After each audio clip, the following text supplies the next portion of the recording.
portal opened on a Wednesday, which was an ordinary enough day for most of human civilization and an extremely extraordinary day for the 14 scientists at the Kamchatka Deep Geophysical Observatory.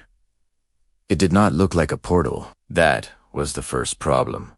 The first of many problems that cascaded from the event, each one building on the previous until the full picture assembled itself into something unprecedented. It looked like a seismic anomaly, a deep focused tremor at 480 kilometers below the surface, in the transition zone between the upper and lower mantle, where rocks behaved like neither solid nor liquid, but something in between that. Geologists called a mysterious and fascinating compromise. The anomaly had the right frequency signature for a deep focus event. It had the right depth. It had most of the right characteristics, except for three that the observatory's senior scientist, Dr. Yuna Chun, flagged at 0847 hours in a notation that read simply, "These numbers are wrong." The numbers that were wrong were the duration, the recurrence pattern, and what she described in her log as the structural persistence, which meant that unlike every genuine seismic event she had studied in 22 years of geophysics, this one did not decay. Genuine deep focus events decayed. They released energy in a characteristic signature, and the signature diminished over time in a way that the physics of elastic wave propagation through rock predicted reliably, and that every seismic event in the historical record had confirmed. This one was not diminishing, it was sustaining. At a constant amplitude, at a constant depth, at a constant location, for 7 hours and 43 minutes. When she flagged it and counting, she called the observatory director. The director called the National Geological Survey. The National Geological Survey called 3 other geophysical stations and asked them to verify their readings, which they did, and the readings were consistent. And consistent meant this was real. It was real. It was also, as the next 48 hours of analysis would establish, not a geological event of any kind that Earth's mantle had generated or that Earth's seismic history contained any precedent for. It was an opening, not a crack, not a fracture. An opening, deliberately maintained, running through 480 kilometers of rock and mineral, and every material that Earth's interior contained, connecting the surface to the deep mantle through a channel that had not been there on Tuesday and that somebody or something had put there on Wednesday. Smash that like button right now. If a portal to Earth's core opening on a Wednesday at a geophysical observatory is already the most alarming sentence you have heard today, subscribe to the channel, share this with every science fiction fan you know, and stay with us because who opened it and why is going to change everything. The Dravoth Extraction Collective was the most efficient resource harvesting operation in the known galaxy, a designation they had held for 300 years, and that they maintained with the specific focus of an organization that had built its entire civilizational economy on one thing and had become extraordinarily good at that one thing. The one thing was planetary core extraction, the systematic, efficient, technically sophisticated removal of the energy and material resources stored in the cores of rocky planets, which the galaxy contained in extraordinary abundance, and which the Dravoth had developed the technology to access and remove faster and more completely than anyone else had managed. The technology worked through portal establishment, deep board-dimensional portals, opened through the crust and mantle of a target planet using gravitational resonance generators positioned in orbit, creating a stable channel through which extraction equipment could be lowered, material could be raised, and the entire process could be completed in a timeline that was, by Dravoth operational standards, measured in years rather than decades. Earth's core was, by Dravoth assessment, exceptional. Not just valuable. Many planetary cores were valuable. Exceptional by the specific metric that mattered most to the collective's engineers, which was energy density combined with compositional complexity combined with the specific structural characteristics that made extraction both productive and technically interesting. Earth's core was iron-nickel, with trace quantities of lighter elements, under pressures that created material states that didn't exist naturally anywhere else in the solar system, generating the geodynamo that produced the planet's magnetic field, running at temperatures that the Dravoth's thermal energy extraction systems found extremely productive. The assessment had been completed remotely, over a period of 3 years, by a Dravoth survey probe that had operated in the inner solar system without any of Earth's monitoring systems detecting it, because the probe operated in a frequency range that Earth's surveillance infrastructure had not been calibrated to detect. Humanity was not, in the Draveth's assessment, a significant factor in the extraction planning. The assessment team had rated humanity as technological capability insufficient to interfere with extraction operations, political organization insufficient to coordinate meaningful resistance, no known access to portal technology, no known access to planetary scale engineering capability. The assessment was thorough and accurate as of the date it was completed, which was 3 years before the portal opened and which was, critically, before the events at Site-17 and the precursor archive and the cognitive expansion that had propagated through human scientific communities over the following 2 years. The Draveth did not know about Site-17. They did not know about the precursor archive. They did not know about the specific modifications to human cognitive architecture that the archive's activation had produced in the thousands of researchers who had been in direct or indirect contact with the teams that had accessed it. They did not know that the geophysics community, specifically, had been one of the fields most transformed by the cognitive expansion, because the archive's cognitive tools were extraordinarily good at revealing deep structural relationships in physical systems. And geophysics was the study of deep structural relationships in the largest physical system available for study. They did not know that Dr. Yuna Chun, the senior seismologist who had flagged the anomaly at 0847 hours on Wednesday, had been at a research conference 4 months earlier where Dr. Rio Vasil had presented a session on the precursor archives, implications for planetary science. They did not know that she had not left that session the same person who had entered it, that the cognitive expansion had reached her through the quality of the framework Vasil had shared, that she had spent 4 months applying it to the deep Earth data she had been accumulating for 22 years. They did not know that when she wrote these numbers are wrong in her log at 08 for 7 hours, she was writing it with a cognitive architecture that could see structural relationships in planetary systems at a depth that no human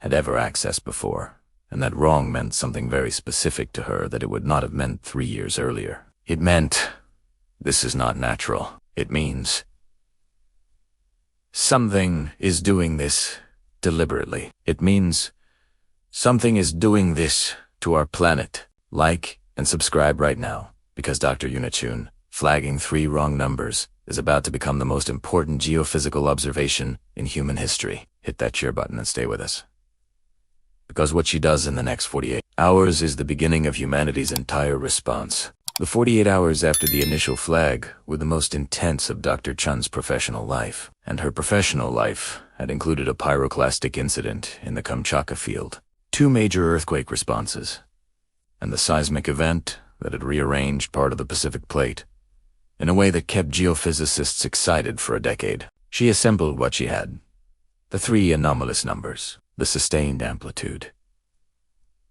the precise location, the depth, which was not the crust, not the upper mantle, not any layer that natural seismicity reached from, but the transition zone, the specific layer that the Draveth had chosen because the transition zone was the most structurally permissive layer for portal establishment and had the best acoustic transmission characteristics for their extraction equipment. She built the model, not the standard seismological model that the graduate students in her department used, the refined, deep system model that 4 months of precursor occupancy analysis had produced, which saw the planet's interior as a dynamic information system rather than a static structural one. The model said, there is a channel, cylindrical, maintained by active energy input from above and below simultaneously, diameter approximately 800 meters at the surface interface, narrowing to 600 at depth due to pressure-induced compression, running from the transition zone to approximately 40 meters below the crust surface. It said, the channel is stable.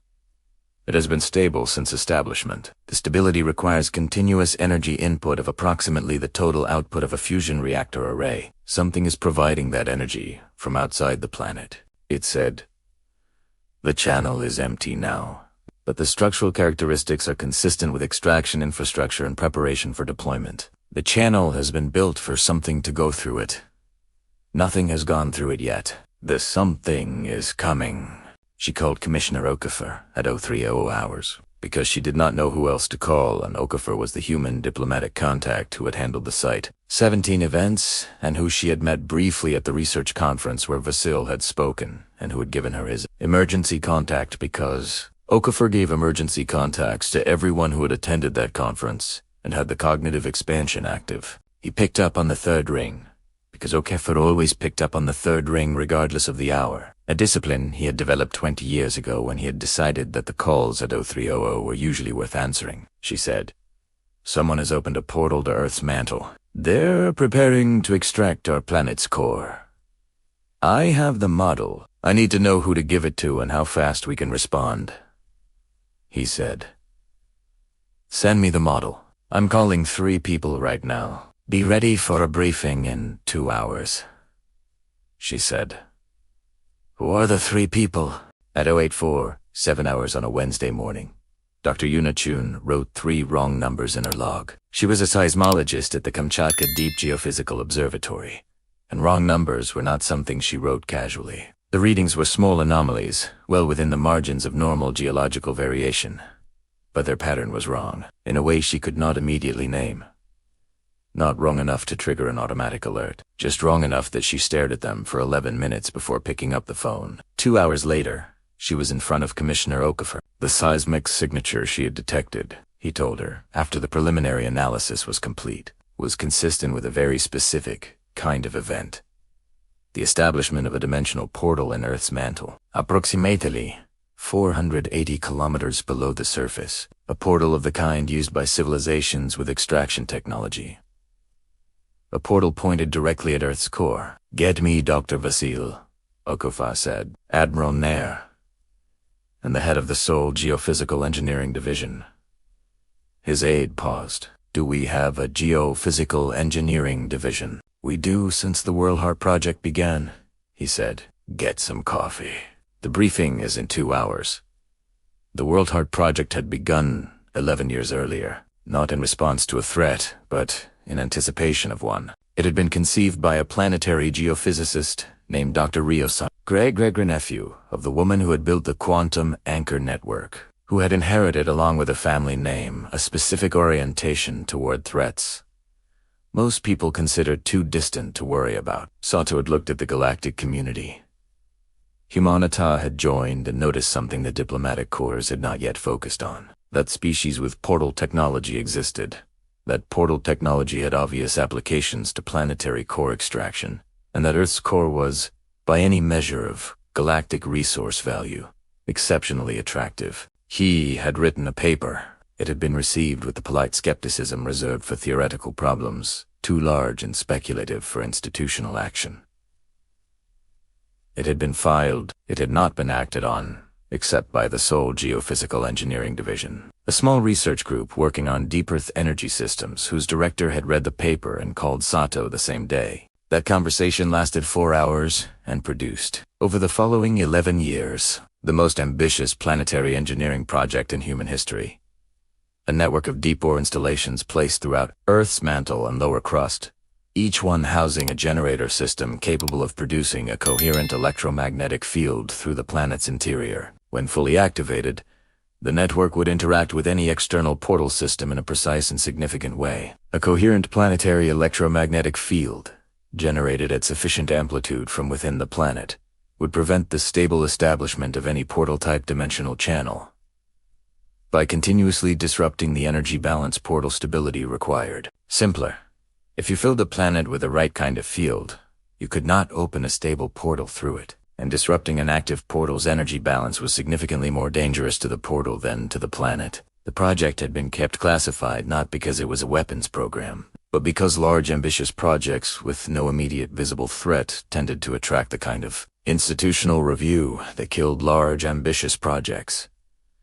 Classified meant it could continue. Classified meant it could be completed. Director Fatima al-Rashid had spent 11 years completing it. She was 63 years old and had the stillness of someone who had been waiting for exactly this briefing all along, who had prepared for it, and who had known that prepared and ready were not necessarily the same thing. At the 0500 briefing, she delivered the news without softening it. The Dravath portal is established at 480 kilometers in the transition zone. Our deepest Worldheart node is at 320 kilometers. The portal is outside our direct field coverage. She paused. We have 14 months of construction remaining, based on archive records. The Dravoth will likely begin extraction operations in 6 to 18 months. 6 months and 14 months were not the same number. What al-Rashid proposed was a crisis construction protocol. Abandon the planned sequential completion, begin all 17 remaining sites simultaneously. Pull engineers from every geophysical project in the human sector. Operate around the clock. Accept higher construction risk because imperfect construction was less dangerous than no construction. And in parallel, activate what they had. The partial network cannot generate full planetary field coverage, she said, but it can affect the portal's stability at the energy margins. Enough to make the Draveth know something is wrong. Enough to make them investigate before they initiate extraction. And if they investigate and accelerate instead of pausing, Admiral Nair asked, then we use the partial network differently, al-Rashid said. Not to stabilize, to communicate. The room was quiet. You want to use the planet as a transmitter, Okufor said. The Worldheart network, partially activated, could generate modulated field pulses, propagating through Earth's interior and into the surrounding gravitational field. Pulses detectable by anyone monitoring Earth's geophysical output, which the Dravaths certainly were. Dr. Vasil had extracted the Dravath's own technical communication protocols from the precursor archive. They could transmit in a format the Dravoth used internally. A message from inside the planet. Not from the surface, from the planet itself. When can you activate? Okafor. Asket. 48 hours, al-Rashid said, to do it safely.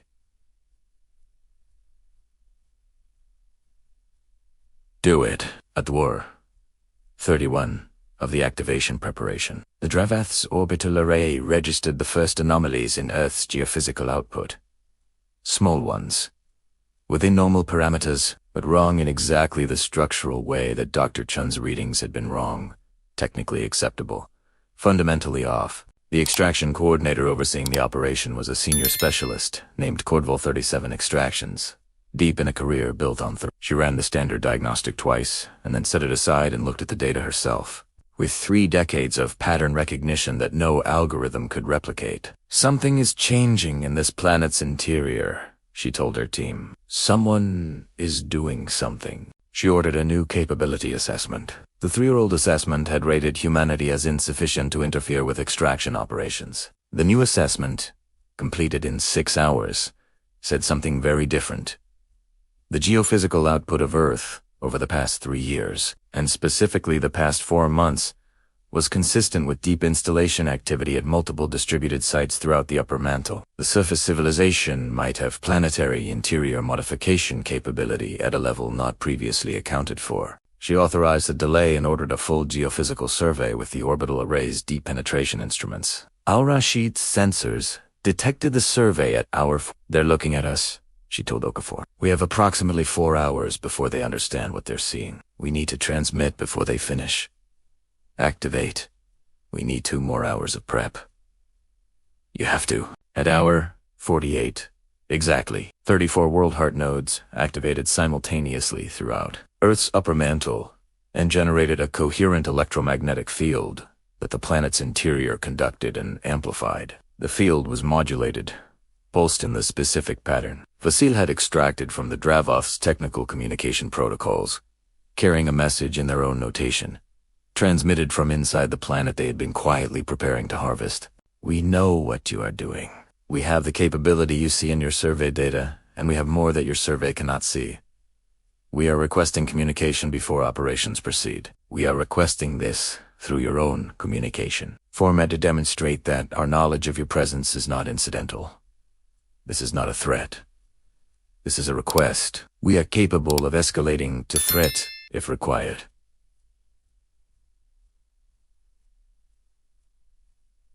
We prefer not to escalate. Respond on this channel. The message was transmitted 3 times, as Dravoth protocol required for acknowledgement verification. Then the partial network held its standby and waited. Cordval read the message twice and sat with it for 12 minutes. The longest she had been still in 37 extractions. The message was syntactically correct, semantically precise, transmitted using a field modulation format that was not publicly documented and should not have been accessible to a civilization classified as portal naive. It demonstrated three things simultaneously: that the surface civilization knew about the portal, that they had planetary interior modification capability, and that they had accessed Dravath internal communication protocols from a source nobody had accounted for. Each thing alone was significant. Together, they required escalation. The collective's extraction directorate convened within 6 hours and reached a decision. Kurdvau relayed to her team in a single sentence: "We are going to respond and gather more information before making any operational decisions." The human team that received the Dravath's response had grown to include a galactic resource rights lawyer named Dr. Kofi Mensa, who read the reply's language. "Identify your authorization level and your claim basis regarding the target resource," and said, "That is legal language. They're asking us to establish legal standing before deciding how to proceed." Under assembly law, the standing was unambiguous. Core extraction from an inhabited planetary system required the resident civilization's consent, environmental impact certification, and assembly oversight approval. None of these conditions had been met. The Dravath were not assembly members, and had historically operated in a gray area. By selecting targets whose civilizations lacked the standing to invoke protections effectively, but the fact that they were responding at all, and using legal terminology, suggested they were not prepared to proceed without at least the appearance of justification. "Tell them the law," Mensa said. "Show them the engineering.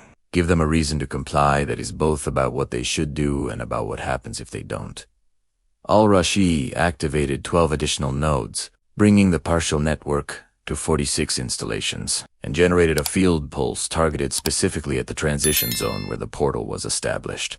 The pulse was calibrated to approach, within 5%, the energy threshold at which portal stability would fail. She held it there for exactly 30 seconds. Then she reduced the output to standby. From inside the portal, the Dravith's monitoring systems showed stability parameters dropping to the edge of controlled failure and then recovering when the pulse withdrew. It was the most precise demonstration of capability that planetary engineering had ever produced.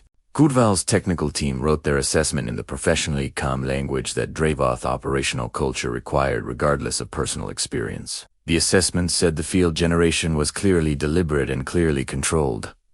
The withdrawal was precise. The surface civilization was demonstrating that they could disrupt operations at will and were choosing not to. Her personal annotation said, "They are being patient with us. I have not encountered this in 37 extractions. I recommend taking it seriously." The meeting was held in Earth orbit on a neutral assembly platform. 3 Dravath representatives, 6 humans, 3 assembly observers.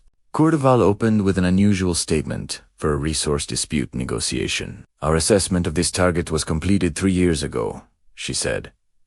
"It was accurate at the time. It is no longer accurate. We did not know your capability had developed to this level, and we did not know the legal framework had the specific provisions your representative has cited. We are here to understand the current situation accurately, not to negotiate down from a position." What Okafor and Mensa presented in response was not a compromise. It was something more useful. An alternative. The precursor archive, which Dr. Vasil had been accessing since its activation 4 years earlier, contained survey data of unprecedented scope, documentation of galactic resource distribution that no current survey had matched, within the Dravath's operational range. The archive identified approximately 4,200 uninhabited rocky worlds with core compositions of extraction-relevant quality. Some were significantly more valuable than Earth's core by the specific metrics Dravath operations optimized for. 4,200 viable alternatives, none inhabited, none legally complicated, many more productive than the inhabited worlds the collective had been accessing for 300 years. The Dravath legal specialist reviewed the data with the attention of someone encountering a resource landscape that exceeded her prior information by several orders of magnitude. "You are making it easier for us to comply than to continue as before," she said. "That is the intent," Vasil said. "We are not trying to make the collective's operations difficult. We are trying to make them better." The negotiation lasted 2 days. The legal framework was agreed in principle at the end of the first day. The Assembly's Inhabited World Protection Council added a supplementary document formally extending the frameworks. Provisions to cover all Assembly-adjacent operations, regardless of the operating party's membership status, closing a legal gap that 14 previous councils had not addressed because no case had been sufficiently clear to force the issue. The portal closure took 71 hours, 1 hour underestimate. For all 71 of those hours, the Worldheart network ran at its highest sustained output ever, with Al-Rashid and her team managing field parameters with a precision that 11 years of modeling had made possible. Vasil consulted the archive for the Dravath's transition zone equipment. The archive had relevant data on a recovery method never used in documented operations but supported by the physics and compatible with the closure process, using the network's field as a kind of conveyor, generating a localized pressure differential to move embedded equipment upward through transition zone material as the closure proceeded around it. They recovered 63% of the equipment, significantly better than zero. Cordval received the recovery report and told her team, in 37 extractions, "I have never dealt with a civilization that had a leva and chose not to pull it because pulling it would have been worse for everyone, including themselves." Her operational report became the most street document in 300 years of collective extraction history. Its central observation: the inhabited world protection framework was not, as the collective had historically treated it, a legal inconvenience to be managed by selecting weak targets. It was a real constraint, backed by a real capability that at least one civilization had developed to a level making extraction from their system not merely illegal but practically inadvisable. She recommended the collective pursue the archive's 4,200 alternatives under the new framework terms. The cost-benefit analysis, including legal exposure and the growing probability that other civilizations were developing similar capabilities, did not favor the old approach. The humans said they wanted to be the last civilization against which preparation was necessary. She wrote in her final annotation, "I believe they mean to ensure that is true. I recommend we not require them to demonstrate it further." The Worldheart project was declassified 2 months after the portal closure. The Assembly's Inhabited World Protection Council immediately extended technology sharing offers to every member civilization. The framework the human delegation had negotiated became foundational galactic resource law. Cordval's first operation under the new framework, at an uninhabited world the precursor archive had flagged as compositionally exceptional, was the cleanest extraction the collective had ever conducted. The Journal of the Assembly's Inhabited World Protection Council published its analysis 6 months later. Its editorial noted a pattern in the human civilizational record. The quantum anchor network had been built against theoretical information-based threats before any specific threat appeared. The Worldheart project had been built against theoretical core extraction threats before any specific threat appeared. Both had performed as designed when the specific threat arrived. The human strategy, the editorial concluded, appears to be identify the categories of threat the galaxy produces, build response capabilities in advance, maintain them quietly, and prefer the outcome in which the capability makes the conflict unnecessary to the outcome in which the capability makes the conflict successful. This is the most sophisticated strategic posture this council has encountered in 400 years of inhabited world protection work. Dr. Yuna Chun read the editorial at her desk. At the Kamchatka Observatory, which had returned to its standard operations with the Worldheart network's sensors now fully integrated into its monitoring systems. Her graduate student was in the office. He asked what they preferred, if not winning. "We prefer to have been so thoroughly prepared that the question of winning never becomes the relevant question," she said. "Winning means you are in a fight. We prefer the fight to not happen." She turned back to her instruments. A normal geophysical signature from a planet whose interior now contained 46 installations and a closed portal scar at 480 kilometers depth. That would remain in the geological record for 10,000 years. The right numbers. The numbers that meant the Foundation was holding. In an interview conducted shortly after the declassification, Director Al-Rashid had been asked what it felt like to spend 11 years building a system for a situation she could not predict. She had thought about it. Tensei, Saeed. Tensei, when you build a foundation, you don't know exactly what will be built on it or what loads it will carry. You know that something will be built and the foundation will need to hold it. We built the foundation. We made it as good as we could. When the building arrived, which it did on a Wednesday at 08 for 7 hours when Dr. Chun wrote 3 wrong numbers in her log, the foundation held. That is what preparation is. Not knowing what you are preparing for specifically. Building something solid enough that when you find out, you have something to work with. When the journalist asked whether there were other foundations being built against threats not yet named, Al-Rashid had smiled. The precursor archive has given us significantly. better visibility into what kinds of threats the galaxy produces, she said. We are building. As always, the precursors built for 400 million years against a future they could not see. We can be patient for at least a comparable amount of time.